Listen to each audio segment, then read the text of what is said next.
एक दिन गौतम बुद्ध अपने शिष्यों के साथ एकदम शांत बैठे हुए थे। उन्हें इस प्रकार बैठे हुए देख शिष्य चिंतित हुए कि कहीं वह अस्वस्थ तो नहीं है। एक शिष्य ने उनसे पूछा कि आज वह मौन क्यों बैठे हैं? क्या शिष्यों से कोई गलती हो गई है? इसी बीच एक अन्य शिष्य ने पूछा कि क्या वह अस्वस्थ हैं? पर बुद्ध मौन रहे। तभी कुछ दूर खड़ा व्यक्ति जोर से चिल्लाया, आज मुझे सभा में बैठने की अनुमति क्यों नहीं दी गई है?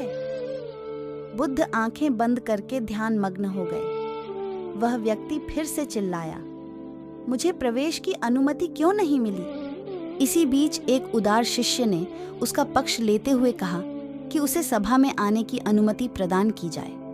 बुद्ध ने आंखें खोलीं और बोले, नहीं, वह अछूत है, उसे आज्ञा नहीं दी जा सकती। यह सुनकर शिष्यों को बड़ा आश्चर्य हुआ। बुद्ध उनके मन का भाव समझ गए और बोले, हाँ, वह अछूत है।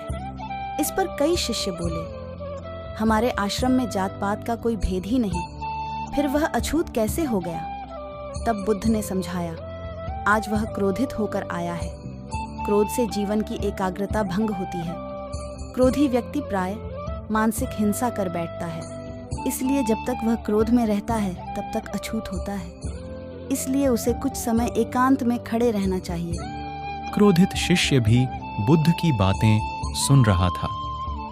पश्चाताप की अग्नि में तप कर वह समझ चुका था कि अहिंसा ही मनुष्य का महान कर्तव्य व परम धर्म है।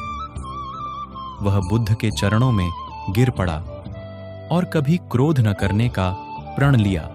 शिक्षा आशय यह है कि क्रोध के कारण व्यक्ति अनर्थ कर बैठता है और पश्चाताप उसे बाद में होता है, जिसका कोई लाभ नहीं मिलता।